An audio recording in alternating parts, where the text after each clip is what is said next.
Assalamualaikum sahabat belajar ngaji yang dirahmati Allah dan para subscriber yang selalu dukung channel ini. Saya doakan selalu semoga berada dalam lindungan Allah Subhanahu wa Ta'ala dan dilancarkan segala urusannya. Amin ya Allah ya Rabbal Alamin. Sahabat belajar ngaji, kita tahu bahwa Masjid Al-Aqsa atau Baitul Maqdis adalah kiblat pertama umat muslim di seluruh dunia. Sebelum akhirnya arah kiblat dipindahkan ke Ka'bah Al-Mukarramah. Setelah baginda Nabi Muhammad Isra Mi'raj, Masjid Al-Aqsa adalah masjid kedua yang dibangun di muka bumi. Keyakinan sebagian besar ulama mengatakan, Masjid Al-Aqsa dibangun pertama kali oleh malaikat dan Nabi Adam alaihi salam. Jarak 40 tahun setelah dibangunnya Masjidil Haram. Dalam Sahih Muslim, dari Abu Dzar Al-Ghifari rahmatu alaih, aku berkata ya Rasulullah, masjid apa yang pertama kali dibangun?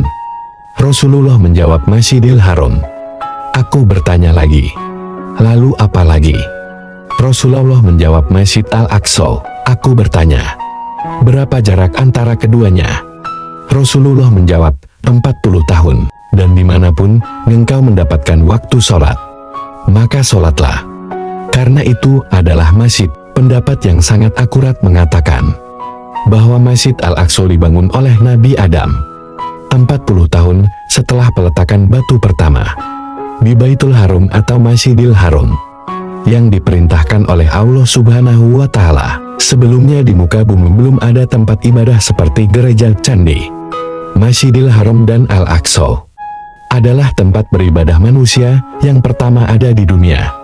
Ibnu Hisham dalam kitab Atijan fil Muluk Hamir cetakan pertama, percetakan Markos Ad-Dirosat wal Abhad Yamaniyah, tahun 1347 Hijriah, setelah Nabi Adam membangun Ka'bah.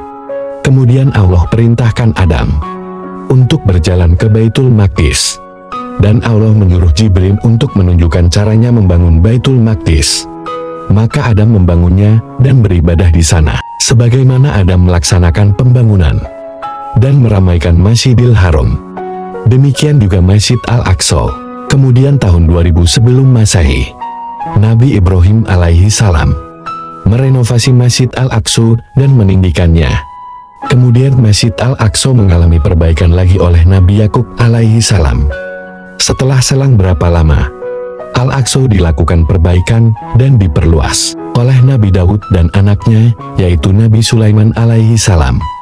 Dan Nabi Sulaiman memperluas bangunan serta membuat seni ukir yang sangat indah di bagian Masjid Al-Aqsa. Nabi Muhammad Shallallahu alaihi wasallam bersabda, ketika Nabi Sulaiman bin Daud selesai membangun dan memperluas masjid, maka ia meminta 3 perkara kepada Allah Subhanahu wa Ta'ala. Pertama, ia meminta hukum dan ketetapan yang sejalan dengan Allah Subhanahu wa Ta'ala. 2, ia meminta kerajaan dan kekayaan yang belum pernah dimiliki siapapun di dunia ini sebelum dan sesudah ia wafat. 3, ia meminta agar orang-orang datang ke masjid ini untuk melakukan sholat dan dosanya diampuni oleh Allah Subhanahu wa Ta'ala. Seperti sejak bayi dilahirkan ke dunia, yang pertama dan yang kedua sudah Allah kabulkan dan diberikan kepada Nabi Sulaiman. Dan aku berharap semoga ia diberikan yang ketiga. Sumber dari riwayat hadis Muslim An-Nasai dan Ibnu Majah. Iya sahabat belajar ngaji, semoga keterangan ini bermanfaat untuk semua. Wallahu a'lam bishawab.